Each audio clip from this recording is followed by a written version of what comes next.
Bonjour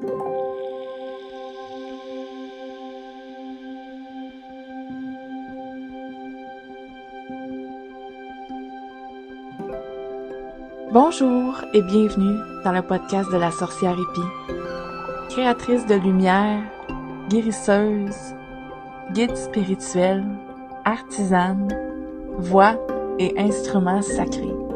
Ici, on parle spiritualité, santé et croissance personnelle, avec une touche de magie.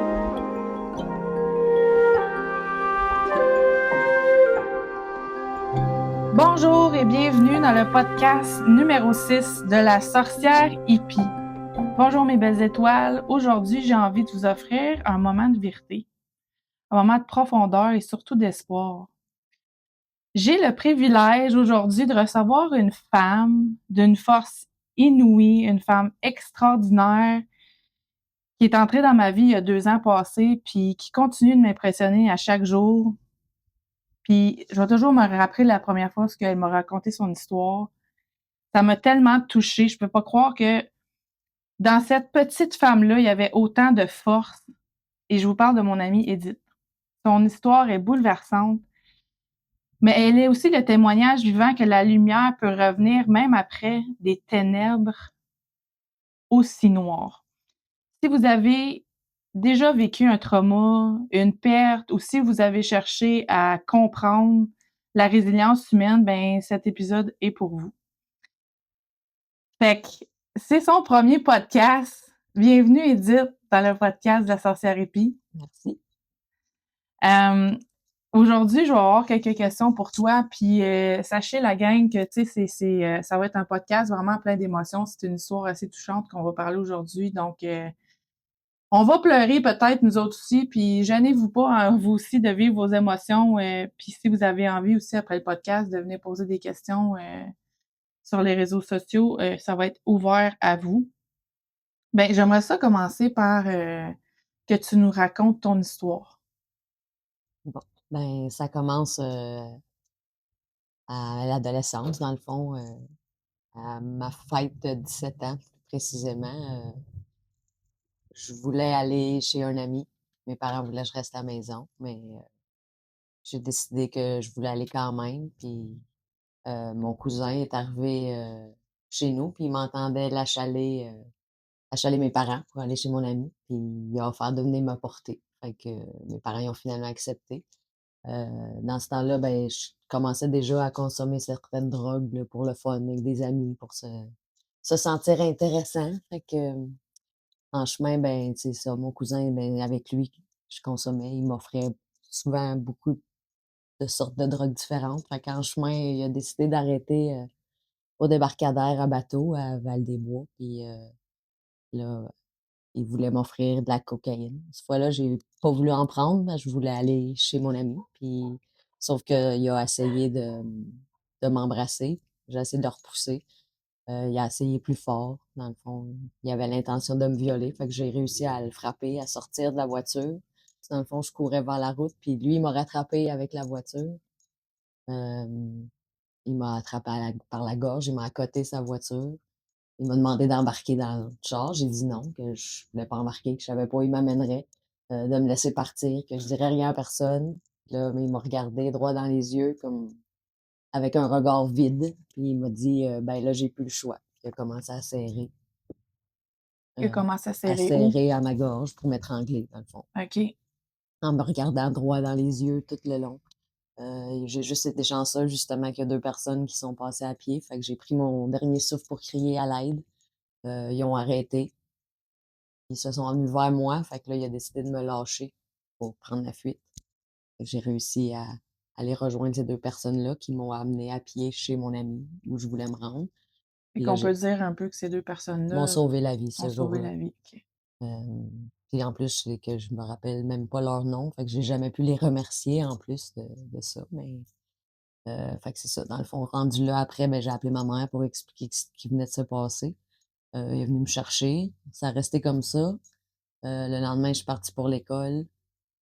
Euh, Apparemment qu'elle aurait décidé d'appeler mon cousin pour discuter avec lui, voir sa version des faits, mais Ça, c'est le lendemain de ta fête de tes 17 ans. ouais.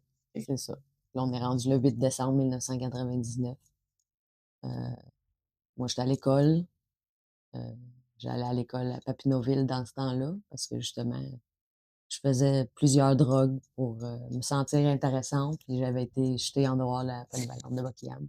Ils m'ont expulsée de la commission scolaire, donc j'ai dû aller à l'école à Papineauville, puis pour aller là, c'est justement mon cousin Joël qui venait me chercher à tous les soirs à Buckingham pour me ramener à Val-des-Bois.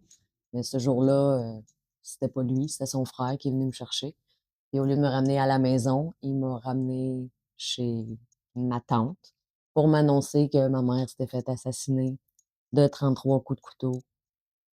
Fait qu'à ce moment-là, ben, personne connaît l'histoire, personne peut faire de lien, on sait pas c'est qui. Ça Ça a peut été être, quoi ta première réaction à ce moment-là, quand on t'a appris ça? ben, en fait, comment on m'a appris ça, c'est que je suis rentrée chez ma tante, puis elle m'a demandé, ça passait déjà aux nouvelles à ce moment-là, l'assassinat de Nicole Dubuc à Beaumune. Fait qu'à ce moment-là, elle m'a demandé, «Puis comment t'as pris ça?» Ma réaction a été: «Ben, pris quoi?» Parce que j'ai aucune idée de pourquoi tout le monde est réuni dans la maison de ma tante, toute la famille est là, je sais pas pourquoi. Moi, je finis l'école, puis elle me lance un: «Ta mère est morte, Édith». Je me suis écroulée devant la porte d'entrée en demandant comment.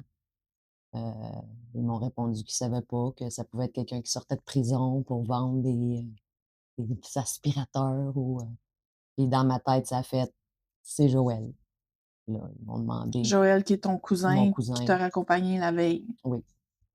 Là, dans le fond, eux autres m'ont demandé, ben, pourquoi je disais que c'était Joël. Fait que j'ai raconté ce qu'il avait fait la veille en essayant de me violer puis de m'étrangler. Puis là, ben, de là, est commencé l'enquête, Fait que dans le fond, ton cousin, il t'a raccompagné la veille, il a essayé dans le fond d'abuser dans le fond de toi. Tu as réussi à te sauver. Puis ta mère, quand elle a dans le fond, tu l'as partagé avec ta mère, ton cousin, oui, tu lui as dit. Fait que ta mère a essayé de régler la situation elle-même, puis de rencontrer Joël en en personne. personne. Mon père, il Puis avait demandé d'attendre, mon père était parti ce matin-là, le 8 décembre, il est parti le matin faire des commissions, puis il avait demandé à maman d'attendre qu'il revienne et qui était lui pour l'aider à gérer ça. Mais elle a pas pris en considération l'opinion de mon père, puis elle a décidé d'appeler mon cousin pour qu'il se présente à la maison le matin. le cœur de Maman Ours a A pris le gagné, dessus, par-dessus tout. Fait que toi, dans le fond, le lendemain de tout ça, tu apprends que là, ta mère est décédée de 33 coups de couteau. Puis à ce moment-là, c'est comme tout la est fin du la fin de mon univers. et avec raison. On va prendre un instant là pour tout mettre ça ensemble. C'est une histoire qu'on entend seulement dans les films, qu'on peut pas croire qu'on peut croiser une personne qui a vécu une situation comme celle-là. C'est horrible d'avoir à traverser une période comme celle-là, d'apprendre une nouvelle aussi terrible que celle-là, puis en plus que ce soit une personne de confiance. C'est pas quelque chose qu'on peut s'attendre, à vivre. Hem, J'aimerais ça que, ben, que tu nous dises comment que tu as vécu les jours qui ont suivi cette nouvelle-là, même avant d'apprendre officiellement que c'était Joël, finalement, un mois plus tard, je pense qu'ils ont Moi, ça a appris? pris à peu près 3 semaines, là, à l'enquête à déterminer avec preuve que c'était lui, mais moi, j'en étais convaincue à partir de la première minute. Il y avait aucun doute dans mon esprit, ça pouvait pas être, autre chose, là, que ça. Qu'est-ce qui s'est passé dans ta tête Ben, c'est sûr dans que ma première réaction a été de dire que c'était de ma faute, hem, parce que si j'avais resté chez nous la veille et que j'avais écouté les consignes de mon père de me demander de rester en famille, ben, Joël aurait pas pu essayer de me violer puis de m'étrangler en chemin. Fait que, ma mère aurait pas eu à l'appeler le lendemain matin pour régler cet incident-là en famille. OK. Donc ma première réaction a été, ben, si j'avais pas été une jeune ingrate droguée, ma mère serait encore là aujourd'hui. Puis là, tu sais, je veux vraiment que les gens comprennent qu'il y a comme tu sais, il y a un gros processus. Puis si aujourd'hui on est là pour en parler, c'est qu'il y a eu un gros, gros, gros processus. Ta vie a fait, des montagnes russes, incroyables. Je suis allée très bas dans la vie, disons. J'ai eu mon vécu me force à penser que je suis pas placée pour juger personne dans la vie. J'ai été vraiment, vraiment très bas. J'ai fait, beaucoup de choses que je suis pas fière parce que dans le fond, à partir de ce moment-là, moi, mon seule intention, c'était de mourir, dans le fond. C'est ce que je méritais. C'était moi qui aurais dû mourir et non elle. Parce qu'à ce moment-là, tu es convaincue que c'est de ta faute. Oui. Puis que sa vie valait plus que la mienne. Parce que ma mère, c'était une personne avec un cœur immense qui a aidé beaucoup, beaucoup, beaucoup de gens. Beaucoup de mes amis même. Elle a aidé beaucoup de gens dans la rue. Heu, fait que dans le fond, pour moi, elle avait gaspillé sa vie pour me sauver moi, pour me défendre moi, dans ce que j'avais décidé de faire de pas bien, dans le fond, à l'encontre de ce que mes parents me demandaient. Puis, qu'est-ce qui s'est passé dans ton corps, dans ton cœur, dans ta tête après l'événement? Tu comme, tu sais, là, on parle de cette situation-là, où je veux dire, aujourd'hui, tu as 42 ans, tu avais 17 17 ans, ans, fait qu'on parle d'il y a 25 ans 25 ans, ouais. passés. Comme tu es là, aujourd'hui, en avant de moi, tu es une femme qui a une entreprise, tu as 3 enfants, tu réussis ta vie, tu es comptable en plus, à temps plein au travers de ça, puis tu as une business à côté et comment tu as fait pour partir de la petite fille, quel a été ton processus? Ça a été un processus vraiment très long. Je suis encore en processus aujourd'hui. Heu, tu sais, à cette époque-là, je pensais pas à guérir du tout, là. Je pensais à mourir, puis c'est tout. Ma vie avait plus vraiment de valeur du tout. J'ai été longtemps, presque de 17 à 22 ans, à vivre ici et là, dans la rue, à travailler juste pour me payer de la drogue, en souhaitant qu'un moment donné, une dose, c'était pour me tuer. Tu sais, j'ai dormi sur des bancs de parc, j'ai dormi à l'hiver en arrière de la banque à Buckingham avec une grille qui a de la chaleur qui s'échappe, là. J'ai dormi là-dessus l'hiver. Je me suis Tu réveillée as des vécu comme endroits sans-abri, là. oui, je me suis réveillée à des endroits de: «Je suis où? Je fais quoi ici?» Et dans le fond, mon seul but était consommer assez de drogue pour, un moment donné, pas me réveiller. Heu, les choses ont en fait différemment. Je me suis toujours réveillée. Un moment donné, je me suis ramassée, C'est assez incroyable. Tu réalises-tu? Juste là, c'est assez incroyable que ta première idée à ce moment-là, ça a été de vouloir mourir. Tu t'es intoxiqué avec une ouais, panoplie. ouais, de la coke, de la meth, de l'acide, des PCP, de l'ecstasy, du speed. J'ai juste jamais fait de crack ou d'héroïne, mettons. Puis tu même, je fais une parenthèse importante parce que tu vra t les guides tes guides étaient vraiment présents parce que je me souviens qu'à un moment donné, tu me dis que tu as même un de tes dealers qui a refusé de te vendre la drogue parce que ça faisait trop souvent que tu allais le voir. Ouais. Après un 7 grammes de coke dans la même journée, il m'a répondu, «Je t'en vends plus, tu reviendras demain».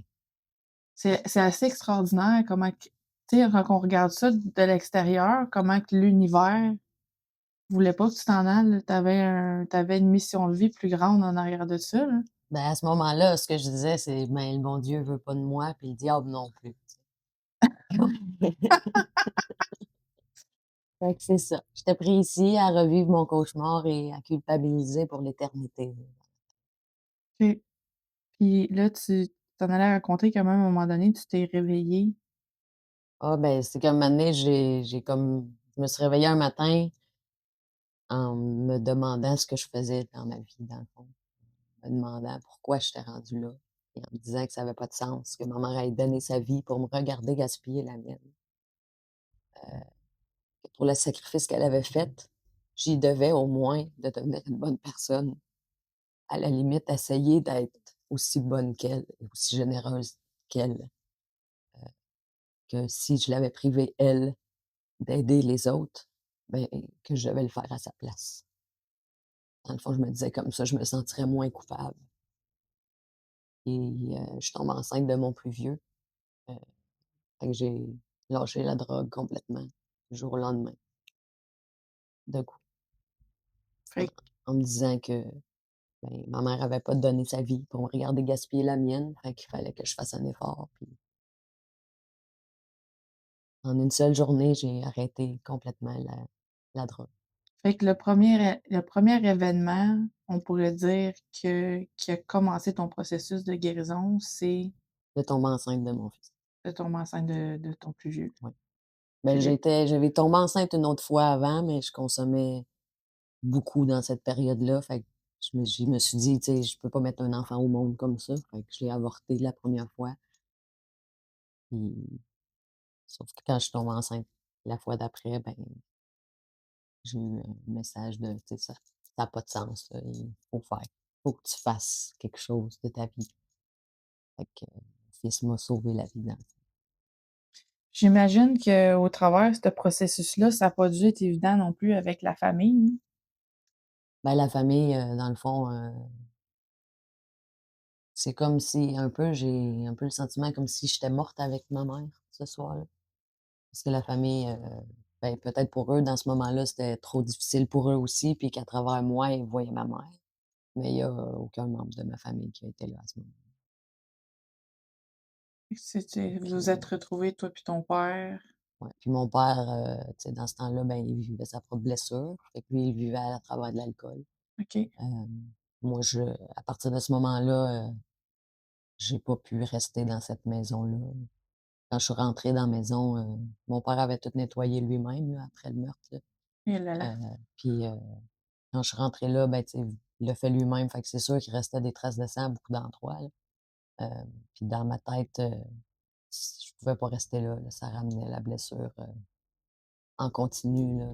Chaque trace de sang, j'avais une image, fait que j'ai quitté la maison, pour aller vivre n'importe où, hein. OK. Bon, puis j'ai dans ce moment-là laissé mon père seul dans sa propre douleur aussi. Quand tu es ado, tu penses pas que les autres aussi peuvent souffrir. Ouais, puis c'est une circonstance, tu sais, on c'est un événement, hors du commun, là. Tu sais, on parle en plus de la ville de Beaumont, une petite place tranquille de Moi, c'est 500 même pas 500 personnes. 500 Il se habitants. passe jamais rien à Beaumont. Tu sais, Tout le monde connaissait Nicole Dubuc à Beaumont. ta mère qui était une femme super généreuse Ouais, en plus, qui était je pense qu'elle faisait du bénévolat. oui. La bibliothèque, puis ouais, la municipalité, faisait aussi des repas pour, les personnes dans le besoin. J'ai beaucoup de mes amis, qui avaient de la misère avec leurs parents, qui sont venus rester chez nous. Dans le fond, c'est ma mère qui m'a appris à partager. Tout le monde qui venait habiter chez nous, ben, avait exactement la même chose que moi. C'est pas parce que moi, j'étais sa fille à elle que j'avais plus que la personne qu'on décidait d'héberger pour aider, là. Si on récapitule, dans le fond, là, Philippe a été ton premier élément déclencheur pour entamer un processus de guérison. Philippe a été un peu, ton plus vieux, dans le fond, Il est devenu ma ta raison de vie. ta lumière qui a comme ouvert la possibilité qu'il y avait autre chose que le mode de vie dans Ouais, lequel tu étais. il m'a donné un but dans la vie, une utilité, dans le fond. J'étais plus là juste pour moi, j'étais devenue sa mère. Fait que je vivais, pour lui, dans le fond. J'étais plus moi-même, j'étais juste devenue la mère d'un enfant. OK. Aujourd'hui, cet enfant-là, il a eu 18 ans. 18 ans, il y a pas longtemps. Ouais, donne Puis un coup de vieux. entre le tu sais, c'est sûr qu'il y a eu plein d'événements, mais quel a été d'autres événements marquants au travers ces 18 années-là qui ont continué ton processus de guérison? Tu sais, c'est sûr que je me suis sentie, coupable, toute ma vie, en fait, là.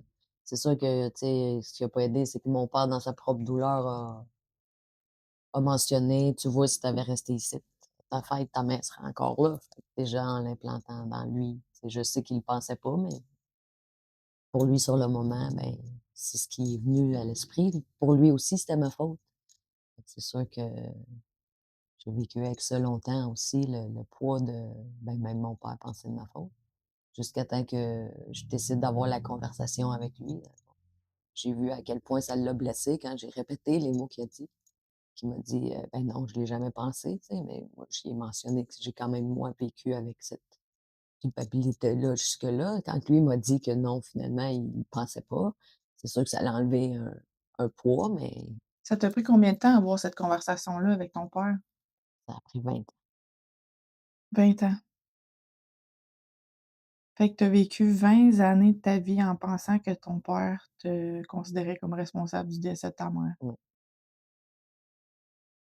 C'est, Mais je me disais rendu là que les émotions que je ressentais, je les ai tout le temps comme cachées, tu sais. J'essayais de montrer que c'était pas important les émotions parce que c'était dans le passé, puis si je veux continuer, ben, faut que je laisse le passé derrière, mais tu sais, il y a tout le temps des événements où ça ramène la blessure. Il y a tout le temps des moments où tu te dis: «Oh mon Dieu, si elle était ici, tu sais, elle me donnerait tel conseil, elle pourrait m'aider».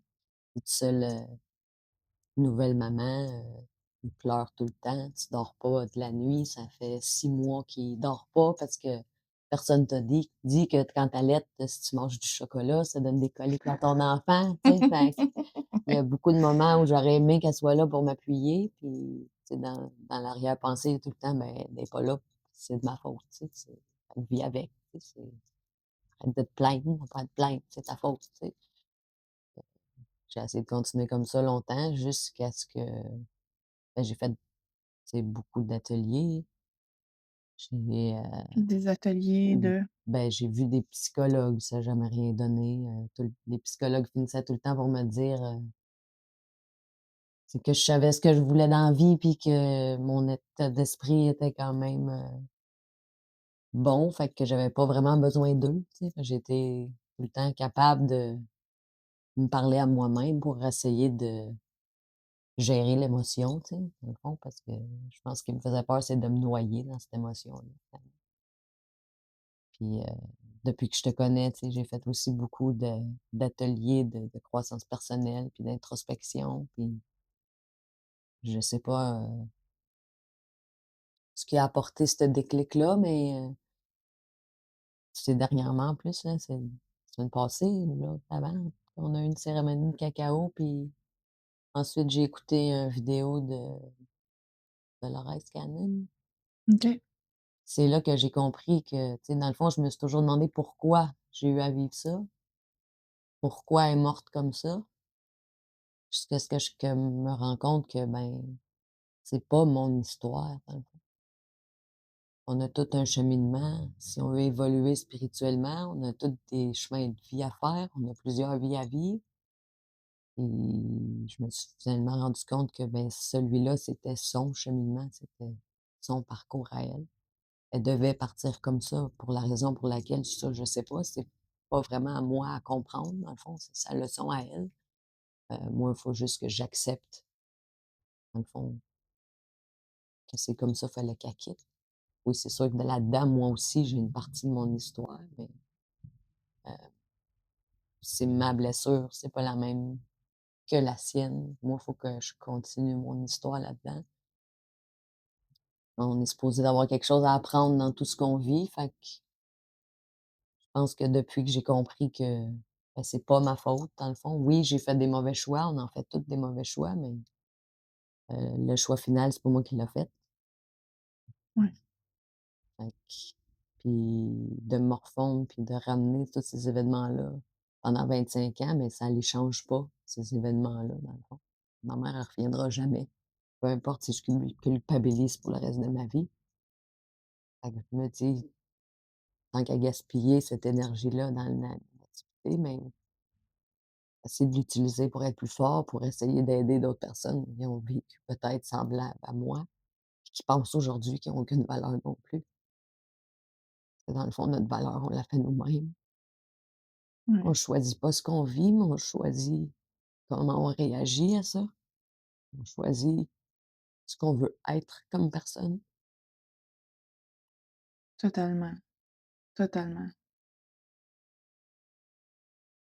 C'est tellement beau ce que tu viens de dire, c'est on choisit pas nécessairement les événements qu'on vit, mais on choisit ce qu'on en fait, on choisit ce qu'ils nous fait devenir. On choisit comment les transformer, dans le fond. Tu sais, j'ai eu la pensée aussi de me venger, là. J'ai imaginé toutes sortes de façons de me venger quand il était pour sortir de prison, l'enfermer puis le torturer, là. Je l'ai imaginé des méthodes, mais d'une façon, je me dis: «Si je me laisse aller à ce sentiment-là, ben, je deviens ce que je méprise. Je m'abaisse à son niveau». Exact. Puis c'est pas comme ça que ma mère m'a appris à être.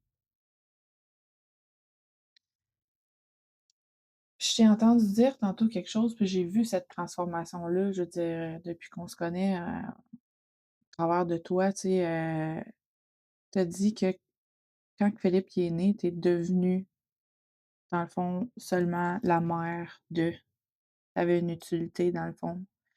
Puis j'ai vu qu'au travers de cette souffrance-là, puis ce trauma-là, tu as eu besoin souvent dans ton parcours, d'aider les gens. Ouais, pour me donner, une valeur, une Ouais. utilité. Ouais. Aujourd'hui, tu as une façon complètement différente de gérer ça, dans le sens que oui, tu sais que ta mission de vie est d'aider, mais c'est comme plus au détriment de la Non, personne que tu es. parce on peut pas aider quelqu'un à guérir si on n'est pas capable d'abord de le guérir soi-même. Exact. Je peux pas essayer d'aider quelqu'un à guérir si je me revois dans sa blessure. Je pense qu'il faut d'abord essayer de travailler sur nous pour guérir nos propres blessures, pour avoir une vision externe de la blessure des autres sans se renoyer dans leur. Parce que dans le fond, ton bagage est comme un tu sais, ton bagage, comment que tu le vois? Tu sais, c'est-tu comme un accompagnement pour être encore plus capable d'aider les autres?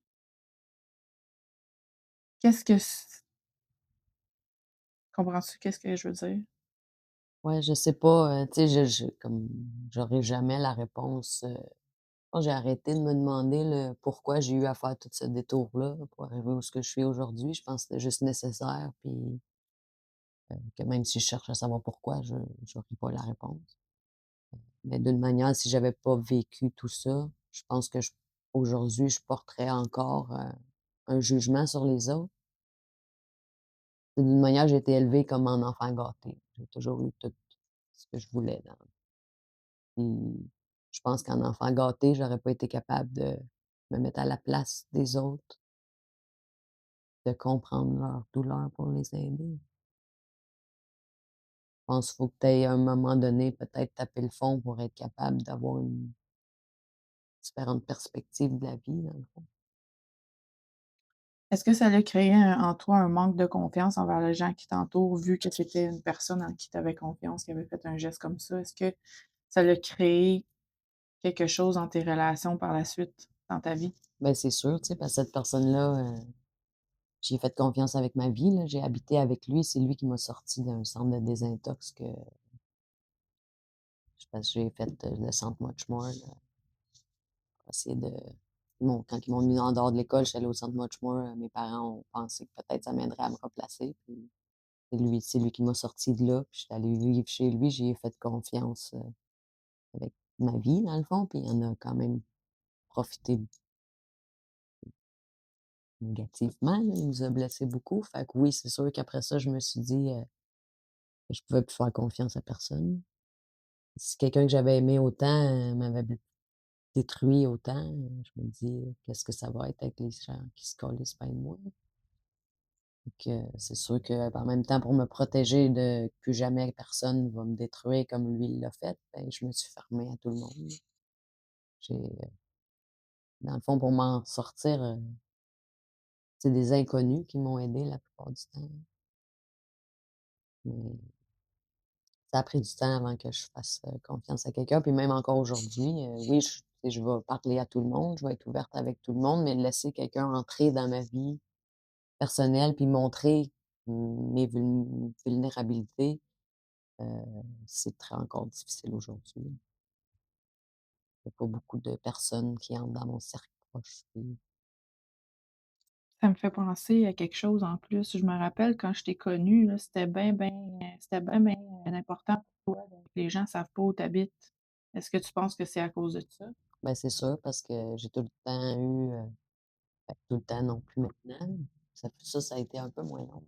J'ai été longtemps que j'avais peur qu'il revienne pour me finir s'il avait commencé, dans le fond. Pour moi, dans sa tête, c'est moi qui avais ruiné sa vie parce que si j'avais pas parlé, il aurait pas été en prison.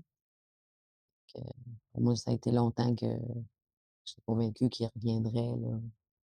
Même dans mes moments de paranoïa de drogue, j'ai eu beaucoup, beaucoup de nuits où j'ai pas trippé, à passer la nuit avec un couteau, à paniquer, qu'il va revenir.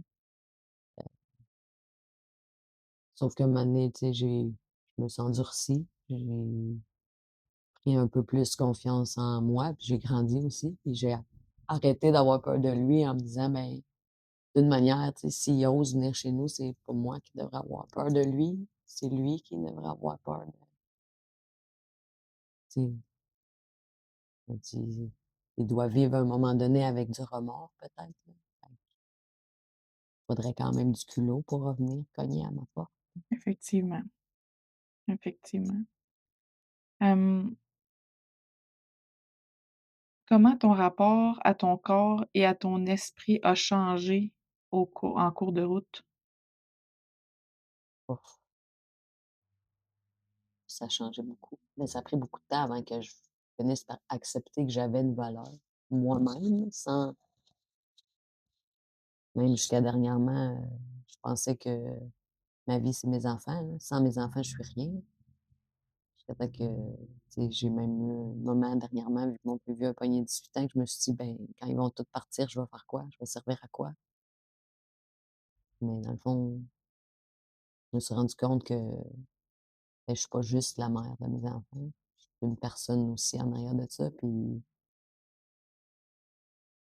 j'ai vécu toutes ces années-là pour les autres en m'oubliant moi-même, mais dans le fond, moi, je suis une personne aussi, puis je vais passer toute ma vie avec moi-même. Fait que plus agréable si je m'aime un peu que prendre la conscience que j'ai une valeur, moi, seule, que je mérite de m'aimer. Ça c'est encore un peu difficile, aujourd'hui, mais au moins j'en prends conscience maintenant que je me suis abandonnée moi-même pendant. Puis aujourd'hui, concrètement, mettons, qu'est-ce que tu fais pour t'aider à continuer de guérir, de grandir, de t'aimer? Je prends plus de temps pour moi.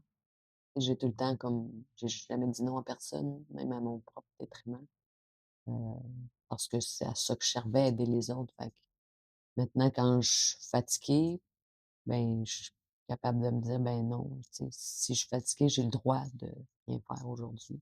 Ça fait pas de moi une moins bonne personne parce que je fais rien aujourd'hui ou que je suis pas là pour aider cette personne-là aujourd'hui parce que, ben, mes capacités me le permettent pas». J'ai décidé, dans le fond, c'est encore là une décision parce que ça se fait pas toute seule, de décider de prendre du temps pour moi. Je décide que j'en vaux la peine, dans le fond. Je pense que ça, c'est une décision qu'il faut prendre à tous les jours, parce que c'est facile de retourner à: «Bon, c'est correct, je vaux rien, c'est pas important». Dans le fond, je pense que c'est un travail à tous les jours, puis que, dans le fond, peut-être que je serai jamais complètement guérie, mais je vais jamais abandonner d'essayer. Ça, c'est vraiment important. Parce que dans le fond, tant qu'on n'abandonne pas, ben, on n'a pas échoué. Exact.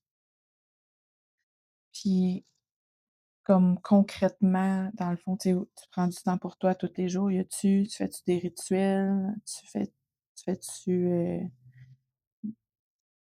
as-tu des événements précis comme des rituels ou des cérémonies ou qui t'ont aidé, dans ce processus-là? Ou est-ce que chaque rituel que tu fais te fait avancer un petit peu dans ton processus de guérison?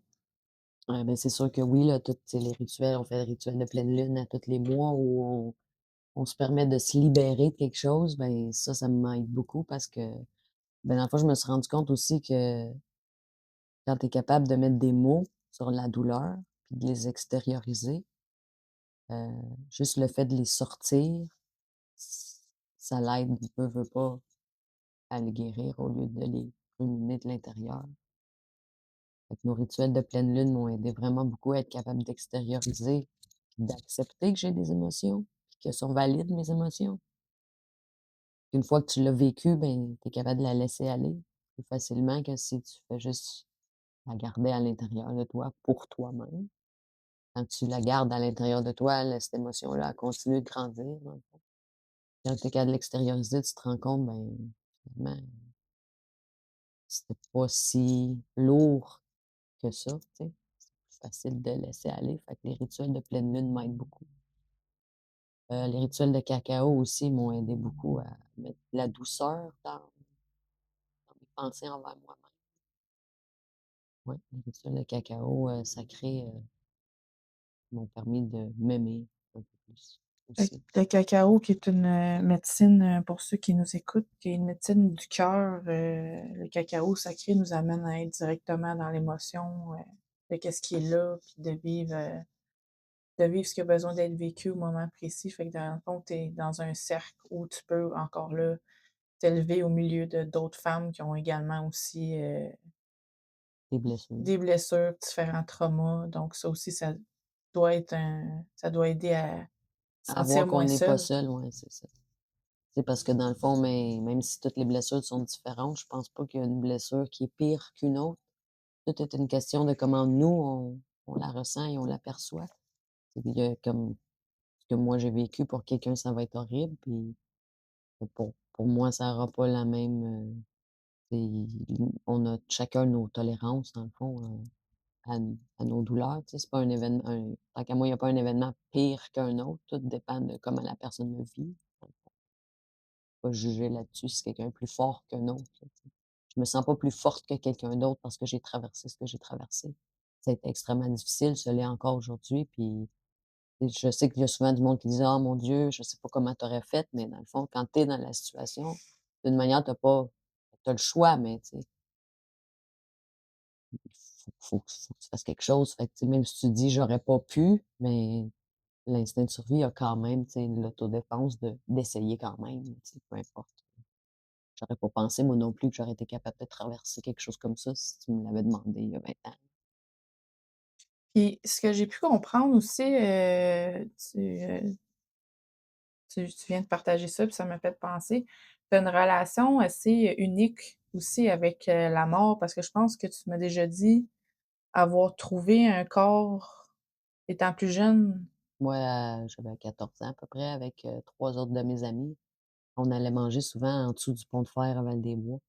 Puis, à un moment donné, on est allés manger là, puis là, on voyait une de mes amies voyait quelque chose flotter sur le bord, puis on dit: «C'est quoi qu'il y a là?» Puis moi, en niaisant, tu sais, j'aime ça dire des niaiseries, fait que j'ai dit, «Ah, ça doit être quelqu'un, ha ha, ah, c'est vraiment quelqu'un». Fait que la personne, s'est suicidée dans le fond, mais tu sais, il était pas loin du bord, là. Il voulait se suicider, mais l'eau était tellement froide qu'il a fait une crise cardiaque, dans le fond, fait qu'il a pas vraiment souffert, là, mais il était juste là, accroupi sur le bord, en tenant sa corde. Fait que ça, c'est la 1re contact que j'ai eu avec la mort. Mais tu sais, il y a beaucoup de personnes qui sont décédées autour de moi. Avant ma mère, il y a ma tante qui est décédée du cancer généralisé. C'est moi qui ai donné son dernier baiser, avant qu'elle décède. Ensuite ça, ma mère est décédée. Ma tante s'est suicidée parce qu'elle s'est mis à avoir des moments de paranoïa que son mari voulait la tuer aussi, fait qu'elle s'est ouvert la gorge elle-même. Ensuite, ben, ma grand-mère, qui venait de perdre 2 de ses filles, a attrapé une pneumonie, puis elle était trop triste dans le fond. Elle a pas, s'est pas aidée à guérir, elle s'est laissée mourir, elle morte de chagrin dans le fond. Ensuite, ben, j'ai mon autre tante qui était là, un peu plus pour moi quand j'étais enceinte de Philippe, mettons, que j'ai retrouvé cette tante-là puis qui m'a aidée, mais elle est décédée aussi, d'une crise cardiaque dans son sommeil. Mon oncle qui est mort de démence, lui aussi, c'est moi qui ai donné son dernier baiser avant de partir. Fait que dans le fond, ça me fait que j'ai réalisé, tu sais, que oui, dans le fond, j'avais un contact avec la mort, mais la mort, c'est pas la fin. C'est juste une autre étape. Penses-tu que le fait que tu aies été aussi souvent proche de la mort t'a amené à avoir cette vision-là différente? Peut-être, oui. Comme si tu aurais à comme tu l'as dit, c'est pour toi, la mort, c'est une autre étape parce que Et si on va dans on est sur un podcast spirituel, donc on peut se permettre d'aller là, mais tu penses que quoi après? Je sais pas. Je pense qu'on recommence des vies jusqu'à temps qu'on ait compris les leçons qu'on doit comprendre, jusqu'à temps d'atteindre le parfait équilibre. Moi, je pense que ce qu'on doit faire, c'est atteindre le parfait équilibre dans nos émotions. Des fois, je me suis dit que peut-être qu'on devient guide spirituel parce qu'on a des guides spirituels. Peut-être, oui. Je veux dire, on C'est peut-être ça devient le but ultime, d'apprendre jusqu'à temps qu'on soit capable de devenir un guide spirituel pour les autres. ouais. Qu'on a des vies à vivre jusqu'à temps qu'on ait compris toutes les leçons qui, justement, fait en sorte qu'on a l'équilibre parfait pour être capable d'ensuite, Ben, je trouve que ça prend une sagesse incroyable de partir d'un événement aussi tragique qui t'a amené à vivre tes parts les plus sombres et les plus noires de ton corps, de ton âme, de ton existence, de partir de ça, puis en arriver à être la femme que tu es aujourd'hui. mais tu sais, si on check ça côté de la science, il peut pas avoir de lumière s'il y a pas d'ombre. Effectivement. C'est impossible d'avoir de la lumière s'il y a pas d'ombre. Je pense qu'une fois que tu as accepté que tout le monde a un côté sombre, ça donnerait le cacher, tout le monde a un côté sombre, tout le monde a un côté clair. On a toutes des pensées négatives à un moment dans notre vie. On a toutes des pensées positives. C'est pas mal d'avoir des pensées négatives, c'est d'être capable de les gérer, dans le fond. Fait que trouver un équilibre entre notre noirceur et notre lumière. Je trouve ça, extraordinaire. Je trouve ça vraiment extraordinaire. Je pense pas qu'il y a comme de paradis et d'enfer. Il y a pas de démons et des d'anges, peut-être, là, mais je veux dire, je pense que tout ça, les démons sont à l'intérieur de nous. On a tous nos propres démons. Faut comme apprendre à les apprivoiser. Dans le fond, pour moi, les démons, c'est juste les moments où on vibre sur une plus basse fréquence. Juste une fréquence différente, dans le Ouais. fond. Mon opinion, là, Ouais, tu sais, peut-être je suis complètement à côté de la traque, mais je pense que quand on est capable de s'amener à un état d'esprit plus ouvert, on monte de fréquence, puis ces démons-là nous hantent moins. On les a acceptés. totalement. Puis, qu'est-ce qu'aujourd'hui, mettons, tu comprends de tout ça que tu comprenais pas à l'époque? On n'a pas de contrôle sur ce qui se produit, dans le fond. Les seules choses qu'on peut contrôler, c'est nous-mêmes. Ça a pris du temps avant que je comprenne que, ben, peu importe, ce que j'aurais fait de différent, ça aurait peut-être fini comme ça quand même. Et que dans le fond, ben, j'ai compris que c'est peut-être pas toujours important de tout comprendre, le pourquoi des choses. C'est juste plus facile d'accepter ce qui est. En tout cas, pour moi, ça fonctionne, ça fait moins mal. Il y a pas toujours une raison valable à tout. Exactement. Est-ce que tu penses que, est-ce que tu ressens, en fait, la présence de ta mère avec toi dans ton processus de guérison? Oui. Mais en fait, ressens souvent la présence de toute chaque personne qui m'a quittée. Je pense que, tu sais, je pense que un message de quelqu'un qui nous manque, c'est pas nécessairement un message clair, des lumières qui clignotent, qui dit: «Tu une petite voix, je suis fière de toi». Non, c'est pas juste ça. Peut-être juste comme le fait qu'un papillon blanc se pose sur ton doigt un instant, ça fait penser qu'il est encore là. Faut juste faire attention aux petits détails et écouter la petite voix en dedans qui si ton intuition te dit: «Ça, c'est un signe», mais c'est probablement que c'en est un. Exact. Faut écouter notre petite voix, notre intuition parce que souvent elle a raison. Je pense que dans la société qu'on est aujourd'hui, ben, veut pas, on est forcé à arrêter d'écouter cette petite voix-là pour fitter dans le moule. Je pense que c'est là qu'on se blesse le plus, hein. Exactement. Si tu avais aujourd'hui à parler avec la femme d'il y a 25 ans passés, qui était toi, tu lui dirais quoi? Je dirais que c'est correct que ça va prendre du temps. C'est c'est sûr que je dirais que j'essaierais de faire comprendre tout de suite que c'est pas de sa faute, sauf que je reste quand même d'une manière fière de celle que j'étais. Un moment donné, j'ai voulu revenir à celle que j'étais quand j'étais enfant, mais tu te rends compte que tu as grandi puis que tu peux pas redevenir cette personne-là, et que ça fait pas de ça que la personne que je suis aujourd'hui est moins bonne que celle que j'étais. Je dirais que c'est correct d'avoir mal, c'est correct de faire des erreurs, mais que ça va bien aller. Faut arrêter de croire que ça va bien aller.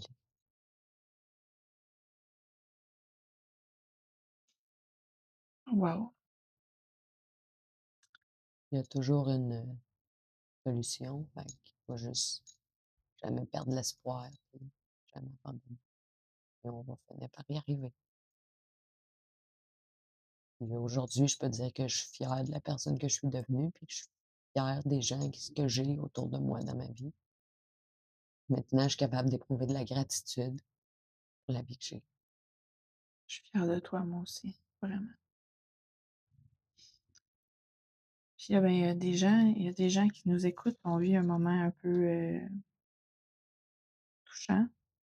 Hem, il y a peut-être des gens qui nous écoutent qui vivent des moments difficiles, qui sont dans un impasse présentement, qui aimeraient peut-être entendre ce que tu aurais à leur dire pour les aider dans leur période de noirceur. Qu'est-ce que tu qu'est-ce que tu aurais à leur dire? Mais d'abord, je voudrais dire que si quelqu'un sent le besoin de parler, même si je vous connais pas, vous pouvez m'écrire. Hem, je vais essayer de vous répondre le mieux que je peux, mais Édith Dubuc.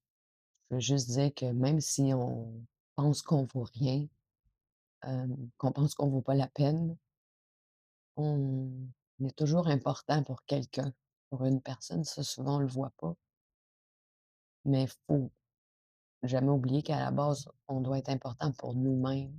Puis tout le monde mérite d'être heureux et de s'aimer. Il y a personne de mieux que quelqu'un d'autre.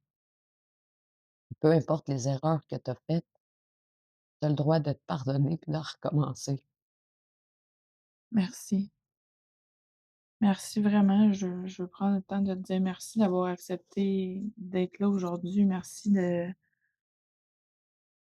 du fond du cœur, pour ta vulnérabilité, ta sagesse, ton courage. Je pense que tu viens de planter une graine d'espoir dans le cœur de beaucoup de personnes. Des gens qui en avaient besoin aujourd'hui d'entendre que c'est possible de guérir, puis que c'est possible même quand on a traversé des périodes de noirceur très profondes, heu, d'enclencher un processus de guérison, même si ça fait longtemps qu'on pense que c'est impossible, mais c'est possible. Du moment où ce qu'on décide de se choisir, de se mettre de l'avant, même si parfois c'est vraiment difficile, ça prend juste une petite étincelle pour après ça, avoir un beau chemin lumineux. Donc à tous ceux et celles qui nous écoutent, rappelez-vous que la guérison, c'est un chemin. Donc c'est pas quelque chose qu'on accomplit du jour au lendemain.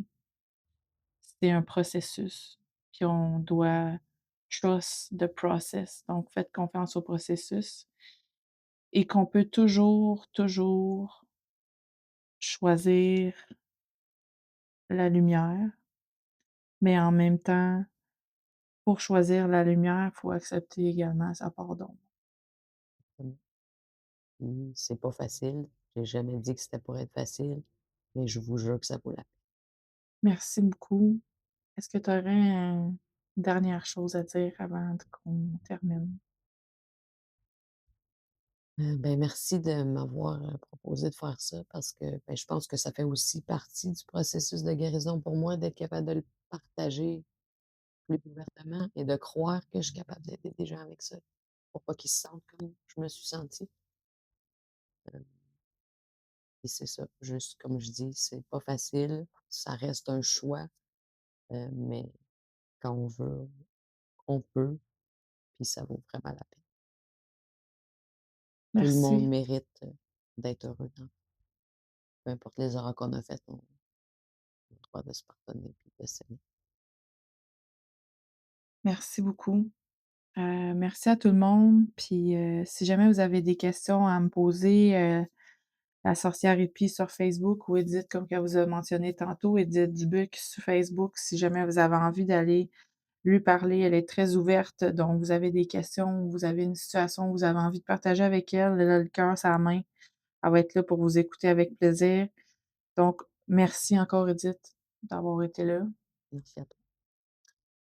Et si jamais vous avez envie de comprendre un petit peu plus l'histoire, de Edith, vous pouvez toujours dans le fond, je vais laisser Edith vous dicter. Dans le fond, on va diffuser ça bientôt sur ma page YouTube La Sorcière Hippie. Mais je pense que c'est trouvable, tu me dis, sur Crave. Comment que l'émission, elle s'appelle? Oui, ça passe des fois là, à Canal D, c'est la série, Police scientifique et l'épisode s'appelle, Assassinat à Beaumont. Parfait. Donc, si jamais, vous avez envie de regarder l'épisode puis de comprendre un petit peu, dans le fond, qu'est-ce qui s'est passé, prochainement, ça va être diffusé sur, ma page YouTube. Puis merci à tout le monde, puis on se revoit très bientôt pour, un prochain podcast. À bientôt.